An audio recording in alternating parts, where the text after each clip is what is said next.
Rais wa Marekani Donald Trump ameonya kwamba kizazi kizima kitaangamia ikiwa Iran haitakubali kufanya mkataba wa makubaliano na Marekani kuhusu kufunguliwa kwa mlango wa bahari wa Hormuz usiku huu.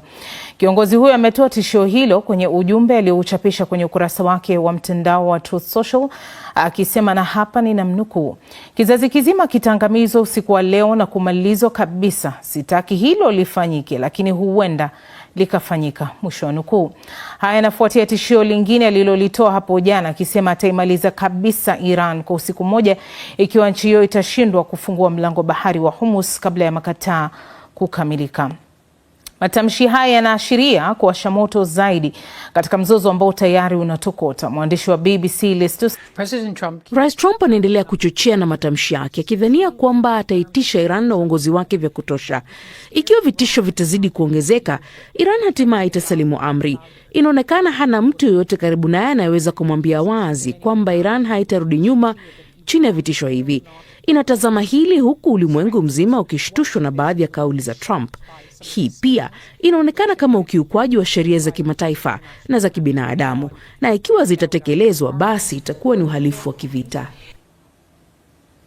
Iran imeendelea kukumbwa na mashambulizi ya Israel na Marekani. Marekani inasema imetekeleza mashambulizi katika maeneo ya kijeshi katika kisiwa cha Harg, ikiwa ni kituo kikuu cha usafirishaji wa mafuta nchini Iran. Waziri Mkuu wa Israel Benjamin Netanyahu amesema jeshi la Israel lilishambulia reli na madaraja nchini Iran baada ya kuwaonya raia kuepuka usafiri wa treni. Jeshi la Iran limesema litalipiza kisasi katika maeneo ya Mashariki ya Kati na kuwanyima Marekani na washirika wake mafuta na gesi ikiwa Washington itavuka mstari mwekundu. Iran pia imekuwa ikilenga vituo vya mafuta na gesi kote katika maeneo ya Ghuba. Hayo yakijiri, Baraza la Usalama la Umoja wa Mataifa limetoa pendekezo linalolenga kukwamua mzozo unaoendelea kuhusu mlango wa bahari wa Hormuz. Hii ni baada ya China na Urusi kupiga kura ya turufu kupinga. Mataifa ya Ghuba yalipendekeza suluhu ambayo iliyataka mataifa ya dunia kutumia nguvu za kijeshi kuilazimu Iran kufungua mlango huo wa bahari ambao ni njia muhimu sana ya usafiri wa mafuta baharini. Nchini Israel angalau watu 8 walijeruhiwa baada ya mashambulizi ya Iran, ikiwemo yale ya mabomu ya kufululiza kugonga maeneo kadhaa karibu na Tel Aviv. Na katika mji wa kaskazini wa Haifa, makundi ya waokozi wa dharura walipata miili ya watu 4 ambao waliuawa katika shambulio la kombora kwenye jengo la makazi mwishoni mwa juma. Hii hapa taarifa ya Lucy Williamson ikiwasilishwa na Anastea Muhammad. Hivi ni vita vinavyopiganiwa angani na athari zake zinatokea ardhini. Hii ni miili ya familia ya Gershowitz, wanandoa wazee, mwanao na mke wake. Jengo la ghorofa wanakoishi lilipigwa na kombora la Iran. Ilichukua timu za uokoaji saa 18 kuwafikia. Kombora hilo halikulipuka. Tulijaribu kulizuia, lakini kukawa na changamoto. Bado tunaendelea na uchunguzi. Limeharibu karibu 50% ya nyumba iliyo nyuma yetu. Tulifungua roshani na kuona moshi kila mahali nje. Tukasikia watu wakipiga kelele wakisema tusaidieni, na mambo kama hayo. Ni kama mchezo wa bahati nasibu ya kifo. Wiki kadhaa katika vita hivi, Iran bado inaishambulia Israel. Lengo halisi la mashambulizi haya ni kuitikisa usalama wa Israel, na inahitaji kombora moja tu kwenye jengo moja ili kufikia lengo hilo. Waziri Mkuu wa Israel aliorodhesha mafanikio yake ya kijeshi nchini Iran, akisema utawala wa nchi hiyo ni dhaifu kuliko wakati mwingine wowote. Lakini licha ya ahadi yake ya mabadiliko ya kikanda, kura za maoni za hivi karibuni zinaonyesha kuwa uungwaji mkono mkubwa wa vita hivi miongoni mwa Wayahudi wa Israel unaanza kufifia. Waisraeli wamejifunza kwamba wanaweza kuvumilia mengi kuliko walivyofikiri. Lakini wakati huo huo, kuna mashaka juu ya ahadi kubwa ambazo hazikutimizwa kule Gaza. Hamas bado inadhibiti sehemu kubwa ya Gaza. Hezbollah bado imesimama nchini Lebanon. Na hata baada ya kila kitu kilichotokea nchini Iran, utawala wake bado umesimama na unapambana. Vikosi vya Israel pia vinapigana na Hezbollah nchini Lebanon. chini ya amri ya kuharibu majengo, huku wakitumia mfumo wa Gaza. Marekani na wala sio Israeli ndio itakayoamua lini vita na Iran vitamalizika. Lakini Waisraeli ambao tayari wamezungukwa na vita visivyoisha, sasa wanajiuliza ni nini kitabadilika katika mzozo wao wa muda mrefu na Tehran. Kuzuiwa kwa vyombo vya habari kutangaza yanayojiri Iran pamoja na kukatizwa kwa huduma za interneti kumechangia pakubwa taarifa nyingi kutowafikia walio nje ya taifa hilo.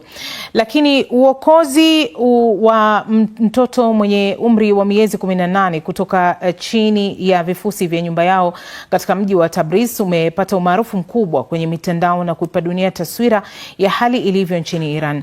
Ila kuna upande wa taarifa hii ya vita ambavyo haijawekwa wazi. Mwandishi wa BBC ya Kiajemi Parham Kubadi anaeleza zaidi katika taarifa inayowasilishwa na Kelvin Kimathi. Kutoka kwenye vifusi vya nyumba yao, Helma, mtoto mwenye umri wa miezi 18, anaokolewa kutoka kwenye vifusi.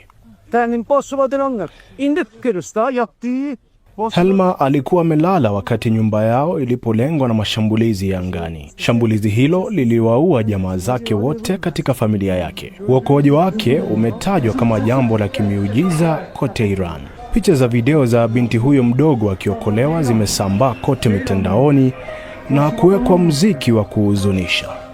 Uongozi wa Iran na wafuasi wake wametumia shambulizi hili dhidi ya makazi ya familia hii na athari yake kama mfano mkubwa wa ukatili unaotekelezwa na Marekani na Israel. Hospitalini, binamu yake alizungumza na shirika la habari linalomilikiwa na serikali ya Iran.